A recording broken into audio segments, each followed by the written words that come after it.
강혜신의 오늘의 미국.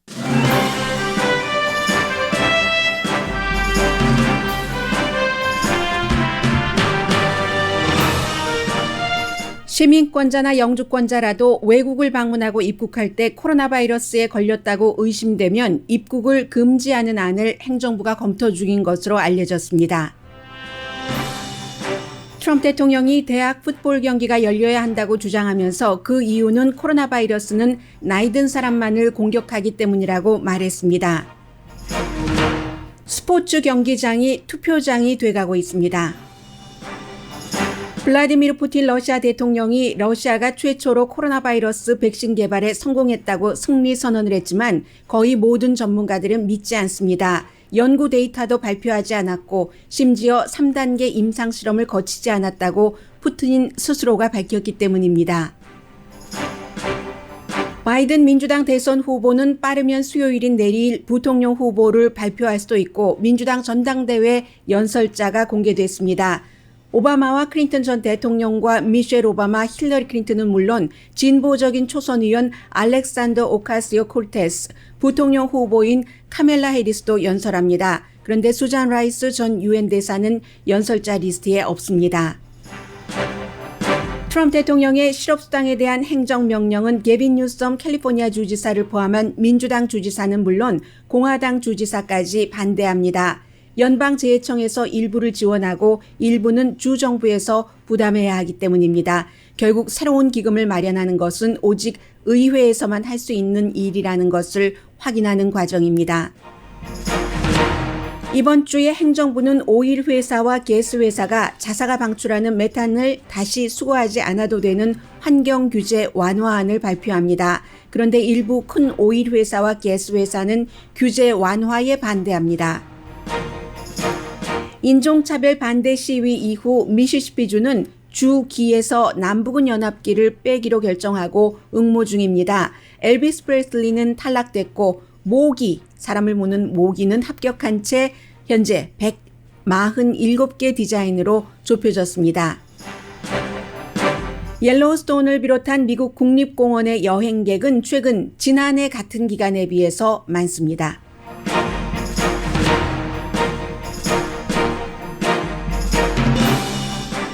여러분 안녕하십니까? 오늘의 미국 강혜신입니다. 제가 지금 전해드릴 이 내용은 아직 확정된 것은 아닙니다. 언제 발표될지도 알 수 없고 그리고 중간에 변화할지도 모르겠습니다. 그러나 어제 오후에 뉴욕타임즈에서 제일 먼저 보도한 이후에 로이터 통신을 비롯한 거의 모든 언론이 말을 하고 있고 그리고 해당되는 질병통제국은 아무 말을 하지 않습니다.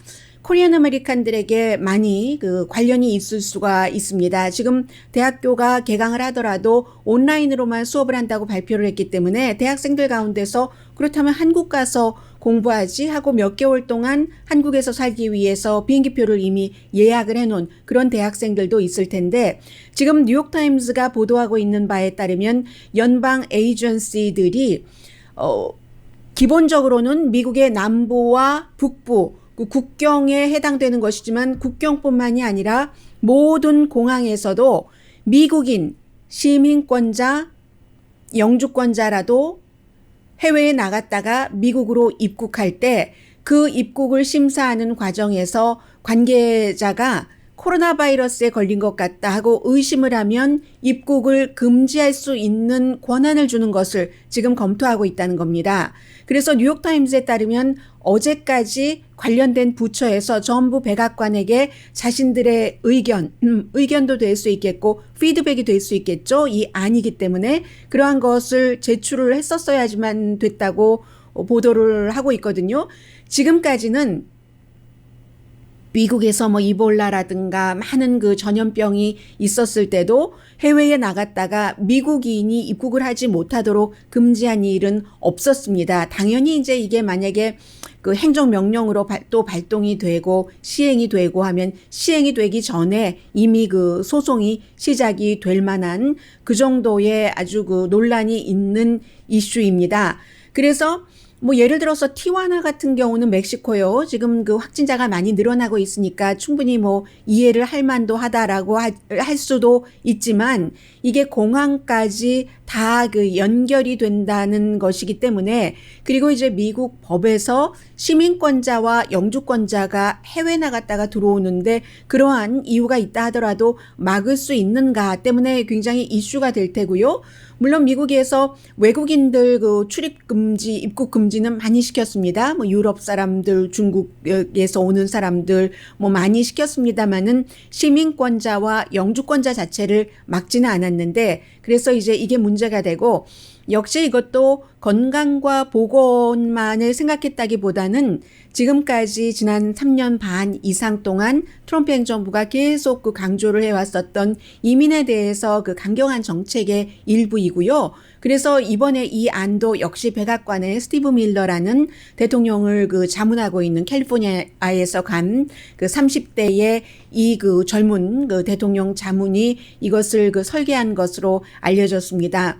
당연히 미국 뭐 민권연맹 같은 데서는 이건 그 이민자에게 너무 그 말도 안 되고 그 위헌이다라고 벌써 주장을 하고 있습니다만 말씀드린 것처럼 어제 이제 각 그 관계 부처에서 피드백을 백악관에 보냈다고 하니까 이것이 정말 시행이 될지 발표가 될지 모르겠습니다만은 뉴욕타임즈에서 먼저 보도를 하고 나서 많은 그 매체들이 뉴욕타임즈를 인용을 해서 보도를 하기도 하고 그리고 이제 추가 취재를 하는 가운데서 질병통제국이 만약에 이러한 안이 시행이 된다면 발표를 한답니다. 그래서 질병통제국에 인터뷰 요청을 많이 했는데도 질병통제국에서도 지금 답변을 전혀 하고 있지 않는 문제이기 때문에 이 이슈는 제가 방송 끝나고 나서도 계속 모니터를 해서 여러분들께 전해드리겠습니다.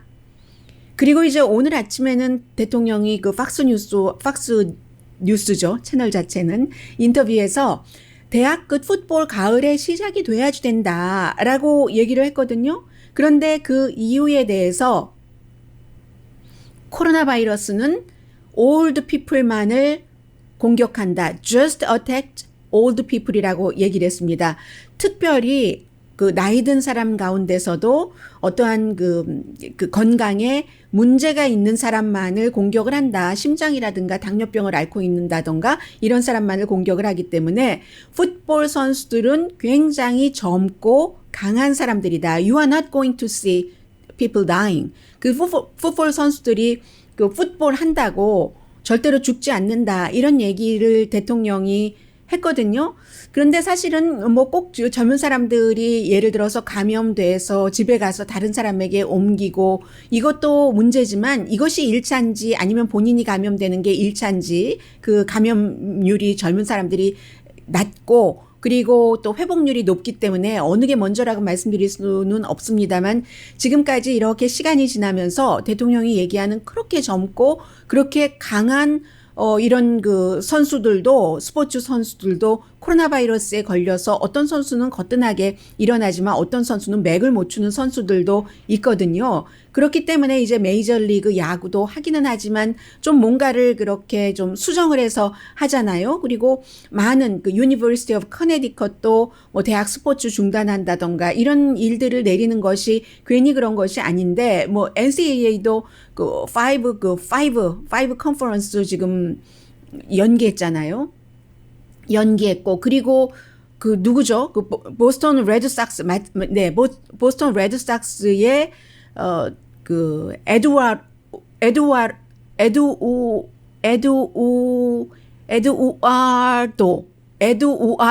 에두아르도 로드리게스가 코로나 바이러스에 걸려서 뭐 심근경색 비슷한 그런 증세를 앓기도 했었잖아요. 처음에는 쉬쉬했는데 나중에 다 알려지고 만 것 그런 일들. 그리고 또 사실 코로나 바이러스에 걸린다 하는 것은 죽음뿐만이 아니라 죽음만이 중요한 것이 아니라 지금 감염되고 나서 몇 개월이 지났는데도 알 수 없는 여러 가지 그 증세가 본인을 떠나지 않는다. 굉장히 고통스럽다라고 얘기하는 사람들도 상당히 많고요. 그런데 여기서 이제 대통령의 마음을 하나 읽는다 하고 읽어주시면 되겠고요.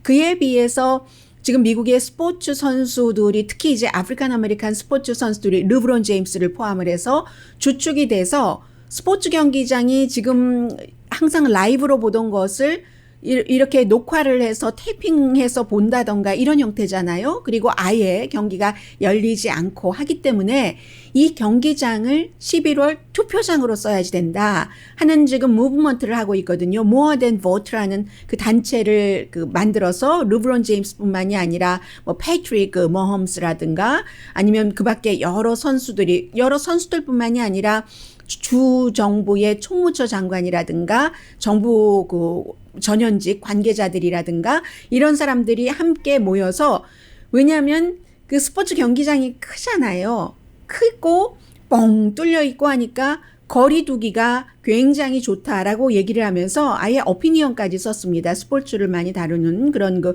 프론트 오피스 스포츠.com에 오피니언을 실었는데 이 오피니언이 앞서 말씀드린 이제 조직을 했어요. 이름을 그 More Than Vote라는 르브론 제임스가 뭐 거의 대표나 마찬가지로 있는 홍보 활동에 있어서는 그래서 이제 그 오피니언을 썼는데 뭐라고 썼느냐면은 벌써 이미 많은 스포츠 팀이 자신들이 그 경기를 치르는 스포츠구장을 투표장으로 하는 것에 합의를 했다. 뭐 아틀란타 학스라든가 디트로이트 그 피스턴즈라든가 아니면 뭐 밀워키 벅스라든가 세크라멘토 킹스도 그렇고요. 또 그 샤르테 그 홈렛도 그렇고 많은 그 NBA 팀 등등 NFL 커미셔너도 이것을 그 지지를 합니다. 로저 그때 대통령 들으면 굉장히 싫어하겠네요. 그래서 지금 NFL도 아주 깊이 그 숙고하고 있다 하는데 오피니언에는 뭐라고 썼느냐면은 미국 그 민주주의라는 것은 팀 스포츠다. Democracy is a team sport. 이렇게 쓰면서 많은 얘기를 하는데 결론적으로는 여기에 이제 그 글을 쓰고 사인을 한 사람 가운데 뭐 파멜라 앤더슨도 있고 무슨 뭐 그 선거에 전에 많이 관리를 했었고 지금도 관리를 하고 있는 데이비 베커라든가 아니면 미시건의 총무처 장관이라든가 그 밖에도 뭐 다른 그 켄터키의 총무처 장관이라든가 전 총무처 장관이라든가 오하이오주의 총무처 장관 공화당이잖아요. 그래서 바로 이 단체가 우리는 민주당, 공화당, 무당파 다 같이 모여서 그 move more than a vote라는 것을 결성을 했다라고 얘기를 합니다. 그래서 한마디로 맨 마지막에 결론만 그 말씀드리자면은요. 미국의 민주주의는 그 멈춘 적이 없다. 버튼을 딱 그 퍼즈한 적이 없다. 남북전쟁 때도 선거는 치러졌었고 두 번의 1차 전쟁, 2차 전쟁, 수많은 자연재해, 미국 국내에 여러 가지 문제가 있었을 때도 민주주의의 단추는 그 중단하지 않았다라고 얘기를 하면서요. 모든 그런 어려운 시기 때마다 혁신과 협업이 필요하다라고 얘기를 하고 있습니다. 라이브 스포츠는 지금 많이 없지만 우리가 이 가장 보물과도 같은 보석과도 같은 그 제도라고 얘기를 했습니다. 스포츠 팀 자체를요. civic institution이라고 표현을 했거든요. 스포츠로 많은 것을 묶잖아요. 야구는 미국의 국가의 그 스포츠이고요. 그래서 그 같은 보석 같은 그 민간 그 institutions 이 스포츠 이것을 상징을 하면서 굉장히 안전하게 그렇게 그 투표를 하도록 그 경기장을 투표장으로 쓰자 하는 지금 이런 주장을 하고 있고요. 그리고 이제 또 하나는 오늘 그 세계적으로 그 공통적인 탑 뉴스가 블라디미르 푸틴 러시아 대통령이 본인이 발표를 한 겁니다. 우리 러시아가 예전에 그 우주 개발도 앞서갔었죠, 처음에. 그런 것처럼 백신을 우리는 개발을 했다, 성공을 했다, 최초로 등록을 했다, 본인이 발표하고 본인이 등록한 거예요. 그런데 사실은 세계보건기구에서는 이 러시아의 백신 개발의 단계를 1단계로 보고 있거든요. 1단계, 2단계, 3단계까지 가는데 지금 미국, 영국, 중국이 3단계에 들어가려고 하는 것이고 블라디미르 푸틴이 주장한 그 러시아의 실력은 지금 1단계밖에 되지 않는데 블라디미르 푸틴은 우리는 다 개발을 해서 딸이 2명이 있잖아요. 한 사람은 뭐 코리안 아메리칸 사위이기도 한데 그 두 딸 중에 한 명이 맞았는데 뭐 약간의 후유증 정도 뭐 어지럼증 이런 것 있을 정도지만 뭐 괜찮다라고 얘기를 하면서 뭐 50명에게 실험을 했다고 하던가요. 뭐 군인 대체적으로 연구하는 사람들 자신 그 정도인데 회사 이름이 까말라 인스티튜트라고 해서 뭐 당연히 이제 그 블라디미르 푸틴이 지지를 했겠죠. 그래서 이제 그렇게 하겠다고 하고 그리고 본인이 시인을 했어요. 3단계는 아직 안 했다. 3단계 임상실험은 안 했는데 3단계 임상실험은 러시아와 사우디아라비아, 유나이티드 아랍에미레이트 그리고 어쩌면 그 브라질에서도 할 수도 있다. 그리고 이제 러시아에서는 대체적으로 의료진이라든가 교사라든가 이 선생님들이 무슨 죄예요? maybe 자원한다면 that's okay. 그렇게 해서 그런 사람들이 할 것이다라고 얘기를 했거든요. 이런 발표가 나오니까 이 백신 개발이 세계적인 경쟁이 돼서요.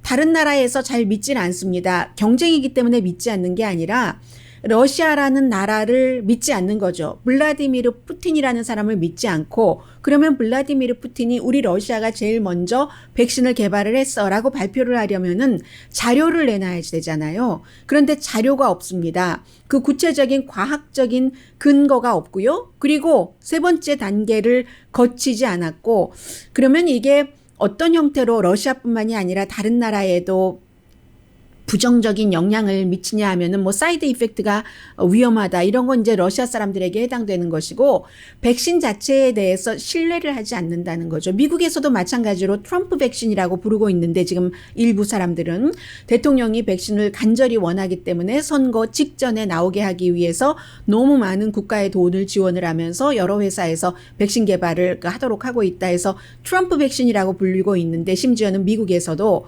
러시아에서 임상실험을 채 끝나지도 않고 우리가 성공을 했다, 등록했다라고 얘기를 하면은 다른 나라 사람들도 영국이나 중국이나 미국에서 개발하는 백신조차도 믿지 않는 이 같은 그 부작용이 있다는 거죠. 이런 부작용에 대해서는 앤서니 파우치 그 박사가 미리 얘기를 했고요. 오늘 아침에 그래서 미국의 많은 그 케이블 텔레비전에 지금도 나와 있습니다만 예전에 그 식품의약국의 전문가들이 나와서 인터뷰를 하는데 앵커들이 꼭 물어보는 말이 있어요. 만약에 푸틴이 만들었다고 하는 그 백신 그 예방접종 받겠습니까? No way. 내가 왜 받아요? 그걸 왜 받아요? 이렇게 전문가들이 얘기하는 것을 들었습니다. 지금 미국, 영국, 중국 그 다음으로 또 2단계 백신을 개발하는 국가들이 있어요. 한 열 몇 군데 국가 정도 되는데 거기에 이제 한국이 포함되는 거죠. 그리고 호주, 프랑스, 독일, 인도 당연히 러시아도 포함되고요. 그렇게 돼 있는 그런 겁니다. 그래서 이게 지금 경쟁이 돼서 이런 것이고, 백신에 대해서는 얼마나 효력이 있을까? 그리고 그 효력이 언제까지 갈까? 그것은요, 오로지 3단계 백신 임상 실험이 끝나봐야지만 안다는 게 전문가들의 얘기입니다. 그 3단계를 지금 미국, 영국, 중국이 들어가려고 하는 그 단계입니다.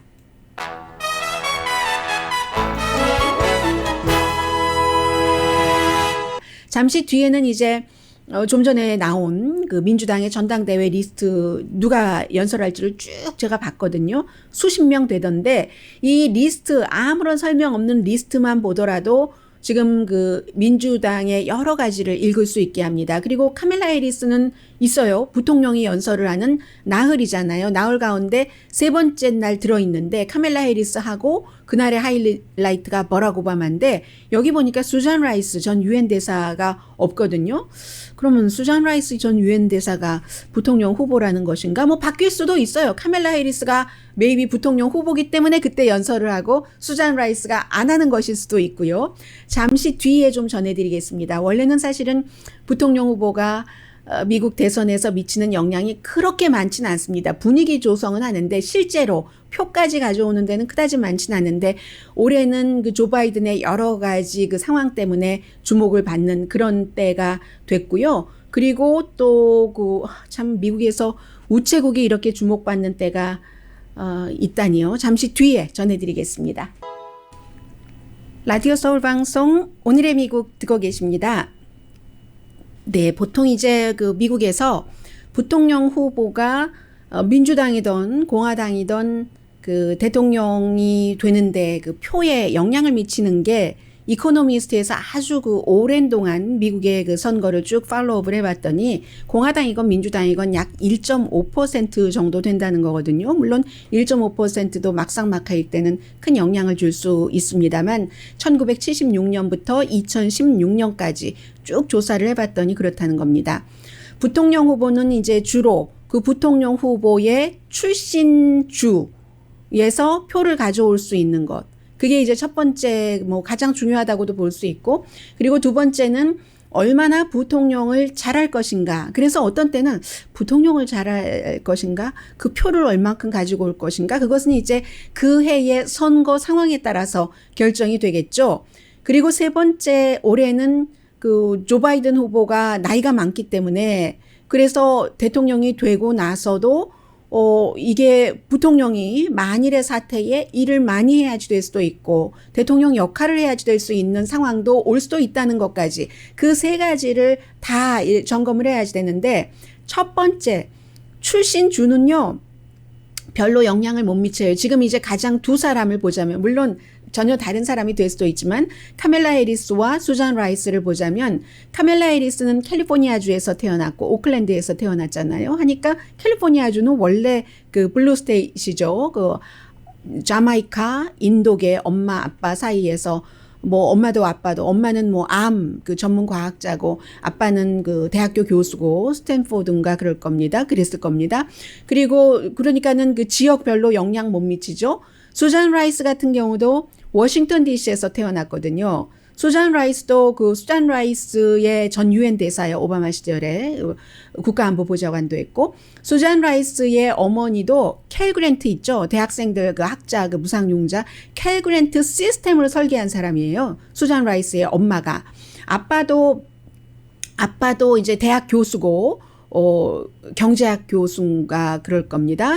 한 사람은 엄마 쪽이 다 그 자마이카, 두 사람 다 그 부모가 자마이카 계열이 있네요. 그렇게 해서, 그런데 워싱턴 DC이기 때문에 워싱턴 DC도 당연히 워싱턴 DC가 캘리포니아보다 워싱턴 뭐 그 DC가 있는 바로 그 디스트릭 오브 컬럼비아 이쪽이 캘리포니아주보다 더 부르면 부르지 그렇지 않지는 않잖아요. 아버지가 이제 코넬의 경제학자인데 그래서 첫 번째는 별로 영향을 주지 못합니다. 부통령을 누가 잘할 것인가 하는 것은 카멜라 해리스와 이 조 바이든 그 후보가 같이 일해본 적은 없을 테고 그에 비해서 수잔 라이스는 서로 잘 안다고 할 수 있고 세 번째는 이제 공통적으로 되는 것이고 이런 정도의 부분이 조금 있거든요. 그런데 분명한 것은 카멜라 해리슨이 되던 수잔 라이스가 되던 트럼프 대통령과 공화당 진영으로부터는 아주 날카로운 그 공격을 받을 겁니다. 오히려 이 조 바이든 후보에 대한 공격이 처음에 뭐 우크라이나 아들과 연관해서 중국 뭐 이렇게 갔는데 결국은 뚜렷하게 왜냐하면 우크라이나 정부나 중국 정부나 이런 또 미국 정부에서도 이미 조사를 했었던 것 자체로 볼 때 그 바이든이 뭐 거기에 연루됐다던가 바이든이 뭐 돈을 받았다던가 이렇게 한국 분들 가운데서도 일부는 잘못 알고 계시는 분이 계시는데 그 후보 바이든이요. 그런 것들이 분명하지도 않고 또 바이든 후보가 사람 좋다 하는 것도 봤고 수십 년 정치를 했지만 큰 오점을 남기질 않았습니다. 뭐 이라크 전쟁에 찬성을 했다던가 이런 것을 제외하고는. 그래서 바이든 후보를 공격하기가 쉽지 않기 때문에 카멜라 해리스 같은 경우는 굉장히 그 진보적이니까 그러니까 이제 그 사회주의자다 하고 이제 그 비난을 할 수가 있고 수잔 라이스 같은 경우는 그 버락 오바마 사람이다 해서 공격을 받을 것은 너무나 분명해 보입니다. 그리고요 이제 오늘 그 리스트를 나온 것을 보니까 그래서 누가 될지 모르겠어요. 빠르면 이제 내일 정도 발표를 할 것으로 보이거든요. 중반 한 주일의 중반이라고 했으니까 내일 정도 되고 한국 언론에서 중반이라고 생각하고 잘못 계산해서 발표를 했으면 오늘이라고 생각할 수도 있고요. 그런데 이제 미셸 오바마도 연설을 하고요. 힐러리 클린턴은 전 국무장관으로서 하겠죠. 미셸 오바마는 힐러리 클린턴도 퍼스트 레이디였지만 미셸 오바마는 퍼스트 레이디로서 인기가 많아요. 뭐 인기가 많은 이유는 인기 있는 그 사람이 알 수 있겠죠. 그 사람들한테 물어보면은. 그래서 이제 연설을 하는데 First Lady가 연설을 하는데 물론 뭐 First Lady들이 연설을 하는 때가 뭐 전혀 없었던 것은 아닙니다. 대체적으로 본인 남편이 나갈 때 연설을 하죠. 소개를 한다던가. 지난번에는 이방카가 저희 아빠예요 하고 소개를 했었는데 아무튼 그래서 오바마 부부, 클린턴 부부가 다 연설을 하는데 첫날 보니까 첫날 아마 첫 번째 연설하는 사람이 버니 샌더스인가 봅니다. 열기를 불어넣는 거죠. 아주 그 쾅쾅하는 그 버니 샌더스가 들어가 있고 많은 사람이 있는데 첫날 좀 기선을 잡겠다는 얘기예요.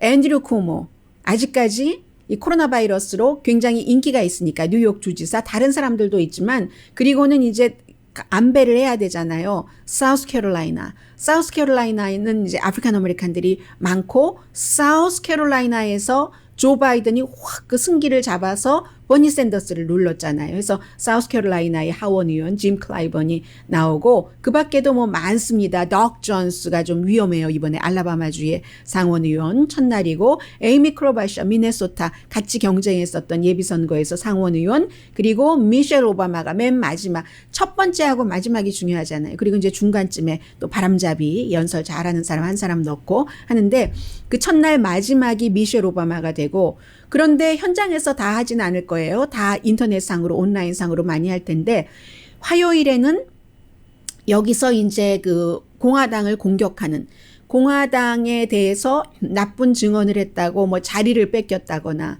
아니면 굉장히 그 고생을 했거나 그런 사람들이 등장을 하고요. 전에 그 셀리 예이츠 전 법무장관 대행이 맨 앞에 나와서 얘기를 하고요. 그리고 존 케리 전 국무장관이 연설을 하고 알렉산더 오카시오 콜테스가 연설한다는 것에 또 주목을 해야지 됩니다. 굉장히 공화당에서 비난을 많이 할 테고요. 진보의 아젠다를 억셉트 하겠다 하는 것을 진보 유권자들에게 보여주는 겁니다. 이 알렉산드리아 그 오카시오 콜테스라는 젊은 초선 뉴욕 그 연방 하원 의원을 넣은 것은 16선 의원을 물리치고 정치 한 번도 해보지 않았는데 당선됐고 그 이후에 굉장히 진보적인 아젠다를 강조를 하는 그런 그 알렉산드리아 그 콜테스 오카시오 알렉산드리아 오카시오 콜테스잖아요. 제가 지금 이렇게 하는 동안에 어디로 날아갔어요. 어쩌면 좋죠? 뭐 할 수 없죠. 뭐 그냥 해야죠. 뭐 그래서 둘째 날이 그렇게 되고요. 알렉산더 오카시오 콜테스 뒤에 둘째 날에 빌 클린턴이 있고요. 그리고 질 바이든 그 부통령의 와이프가 둘째 날에 하네요. 연설 마지막으로. 그리고는 이제 웬스데이에 뭐 낸시 펠로시 이런 사람 나오고 힐러리 클린턴 웬스데이 좀 강하네요. 엘리자베스 워렌도 나와서 연설하니까 아니라는 얘기예요. 여기 들어가 있는 거 보면은. 그리고 수요일이니까 목요일이라면 카밀라 해리스랑은 다르죠. 뭐 카밀라 해리스는 목요일이 되면은 이제 그 부통령이 연설하는 날이니까 maybe 그게 부통령 후보라서 연설하나? 아니면 수잔 라이스인가? 리스트에서 빠진 이렇게 볼 수 있는데 엘리자베스 워렌이 있고 가브리엘 기퍼즈라고 기억하세요?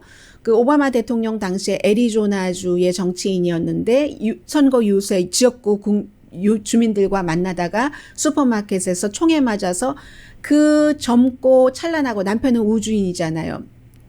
그래서 그 마크 기퍼즈. 그래서 말도 못하게 되고 그렇게 된 이제 총기 문제 같은 것을 얘기를 하겠죠. 그리고는 이제 그 부통령 후보가 연설을 한다고 하는데 수요일 날 그리고 그 뒤에 바락 오바마가 연설을 합니다. 이게 바뀌었군요. 중간에. 약간 또 바뀌었습니다. 제가 방송 들어오기 전과 비교해서요. 그리고 이제 목요일에 코리 부커도 예비선거 후보였었죠. 게빈 뉴섬 캘리포니아 주지사가 목요일에 연설을 하고 핏 브리지즈 지난번에 그 예비선거 후보였었던 사람 카멜라 해리스가 지금 목요일에 돼 있거든요. 마지막 날이군요. 아, 마지막이네요. 그 수요일이 아니라 마지막에 카멜라 해리스가 돼 있고 바이든 패밀리가 돼 있고 조 바이든 맨 마지막에 조 바이든이 하니까 수요일 날 지금 자리가 빈 게 지금 후보거든요. 후보가 연설하고 나서 부통령 후보가 됐으니까 우리 이번에는 정말 투표해서 꼭 이것을 뭐 정권을 다시 그 민주당이 가져옵시다 하고 마무리 연설을 그 버락 오바마가 하겠죠. 여기에 수잔 라이스가 아닌가? 왜냐하면 웬만한 여성들 다 들어왔는데 아니죠. 캘리포니아주의 무슨 하원 의원이라든가 뭐 여러 뭐 미시간의 주지사라든가 이런 사람들 물망에 올라와 있는 사람들 또 일리노이의 그 연방 상원 의원이라든가 이런 사람들 안 들어왔으니까 아직은 모르겠습니다. 다만 한 가지는 카멜라 해리스는 여기에 들어와 있고 수잔 라이스는 리스트에 없고 카멜라 해리스가 여기에 들어왔어도 또 뭐 목요일에도 maybe 연설할 수도 있죠 뭐. 네. 그래서 지금 알 수 없는 문제고 그리고 우편은 잠시 뒤에 말씀드리죠. 만약에 시간이 있으면 오늘 이건 급한 문제가 아니니까요. 잠시 뒤에는 경제와 연관된 문제부터 전해드리겠습니다.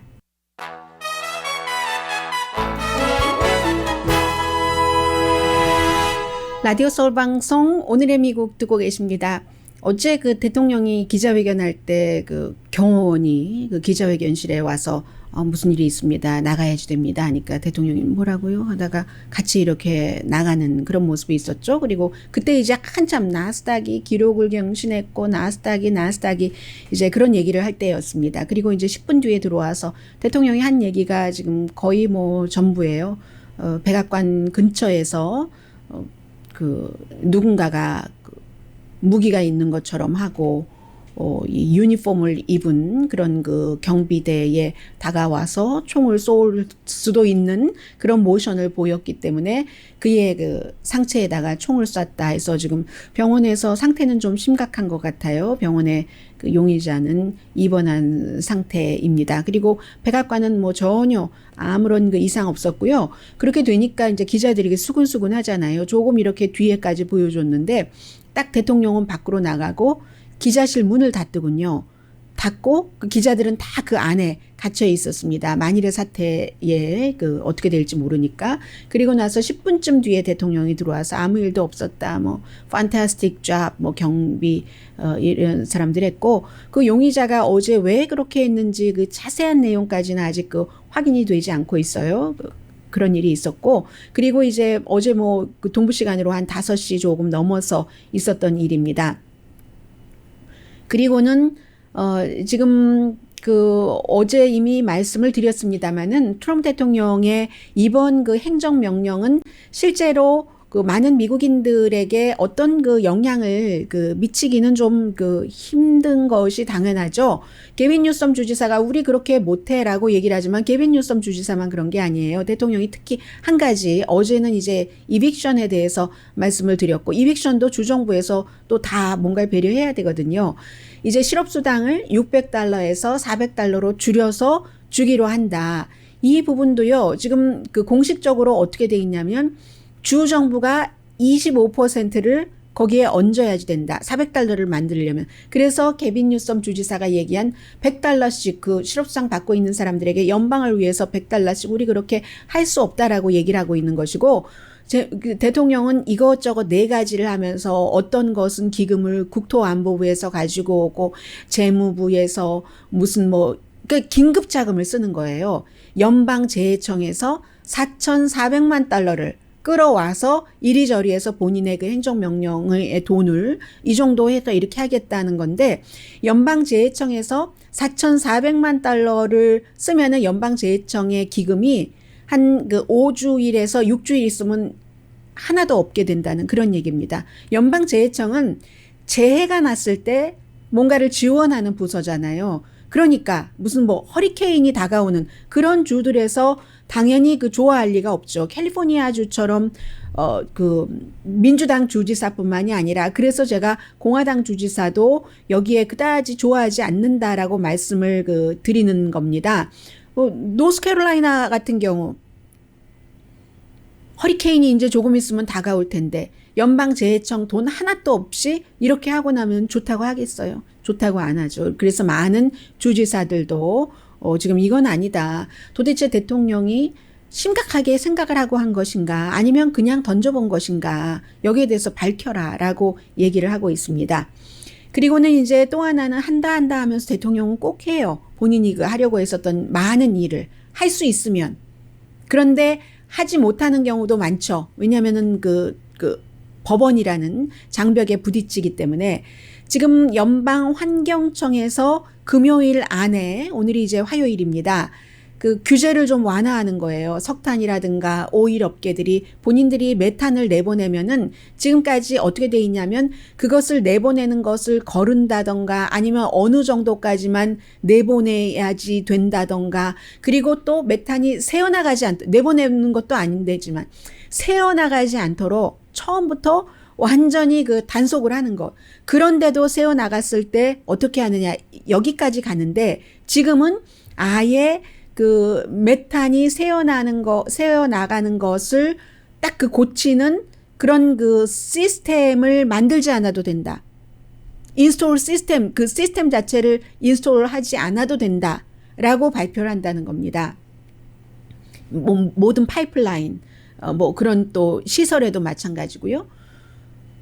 그렇게 해서 이제 발표를 한다는 건데 이것을 발표할 때까지 한 1년 넘게 아주 꼼꼼하게 그 행정부 입장으로는 어떻게 하면 좋은가 했습니다. 지금 미국에서 전체적인 그 온실가스를 내는 것의 10%가 메탄입니다. 근데 그것을 이제 10분의 1을 그냥 내버려 두겠다 하는 얘기가 그 되는 것이고요. 그러면 모든 그 업계에서 다 지지를 해야지 되는데 모든 업계에서 다 지지를 하질 않아요. 이 경우는 뭐 많은 경우가 그렇지만 민간이 정부보다 훨씬 앞서가는 겁니다. 민간은 세계 다른 나라와의 경쟁을 보고 계획을 수립을 하고, 지금 정부는 사실은 원래 그 온당하게 정책을 집행하려면 그것보다 더 크게 100년 거대한 안목으로 해야지 되는데, 지금 이제 트럼프 대통령의 경우는 특히 바로바로 내 정치 챙기기 이런 것을 하니까 어디 뭐 석탄업계 뭐 웨스트 버지니아에서 표 많이 받아야지 되고, 뭐 어디 오일 텍사스 표 더 받아야 되고, 뭐 이런, 텍사스도 지금 조금 위험하다고 하는데 텍사스가 위험할 리는 없을 것 같은데요. 그래도 어쨌든 지금 뭐 여론조사 보면 어떤 때는 바이든이 앞서가는 것까지 나오잖아요. 비슷하거나. 그러니까는 그것을 생각을 하니까 안 되는 겁니다. 그래서 큰 회사들이요, 지금 뭐 그 쉘의 그 프레지던트가 2018년도에 트럼프 행정부에 강하게 얘기를 했어요. 메탄은 규제를 해야지 된다. 정말 수십 년 동안 그 메탄이 문제가 돼 왔는데 이거 규제를 해야 된다. 이 사람이 환경보호주의자라서 그랬겠어요. 그건 아니고, 그리고 실제로 그 심각성도 알지만, 그러나 앞으로는 친환경적이 아니면은 이게 사업으로 할 수가 없는 거예요. 다른 나라와 경쟁이 안 되니까. 그러니까 기업은 이미 그만큼 나가 있고, 지금 정부는 오히려 더 나가야지 된다고 생각하는 게 상식일 텐데, 다른 그 선진 국가를 보면은.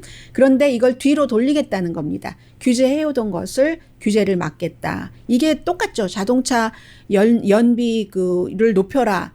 가솔린 조금 가지고 더 많이 자동차를 탈 수 있게 하는 것을 아니야 그렇게 안 하고 뒤로 돌리는 것과 똑같은 지금 이런 일들이 일어나고 있고요. 그리고 잠시 뒤에는 좀 가벼운 그러나 상당히 미국적인 아이템 2가지 전해드리겠습니다.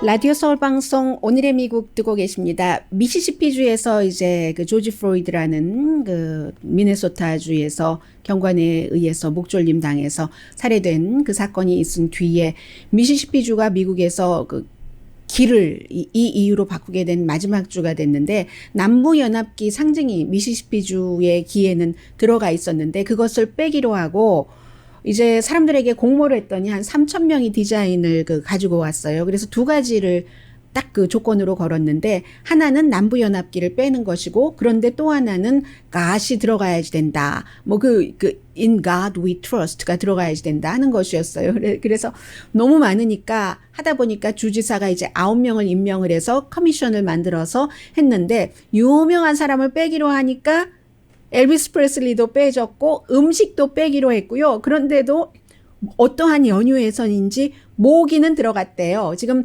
147가지가 지금 디자인이 채택이 됐는데 금요일에 5개로 되고, 그리고 이제 그 뒤에 9월 달에 1개로 하는데, 1개로 딱 이거다 하고 정하지 못하면 디자인을 다시 한대요. 뭐 여러 가지를 그동안 봤으니까. 그렇게 해서 최종적인 결정은 미시시피 주민, 국민들이 하는 것이고요. 그리고 이제 또 하나는 옐로우스톤 내셔널 파크이 굉장히 지금 지난해 시간이 안 되네요. 지난해 같은 기간에 비해서도 관광객이, 여행객이 오히려 숫자가 늘어나고 있다는 거거든요. 사람들이 처음에는 코로나 바이러스 사태가 일어나고 주춤했다가 나중에는 이렇게는 못 살겠네 하면서 밖으로 나가게 되니까 결국은 깨끗하고 공기 좋고 하는 곳을 나갈 수밖에 없게 되잖아요. 이 옐로우스톤 같은 경우가 그런 경우인데, 옐로우스톤에는 지금까지 그 코로나 바이러스에 감염된 사람이 직원 가운데서 2명밖에 없거든요. 관광객 가운데 1명밖에 없고, 다시 오픈하는데 상당히 그 공을 들였었고요. 그리고 이 옐로우스톤이 마스크 쓰세요, 거리두기 하세요 하면서 뭐 맘모스에 무슨 동물에 이렇게 마스크 쓴 것도 보여주고는 하지만 행정부 소속이잖아요.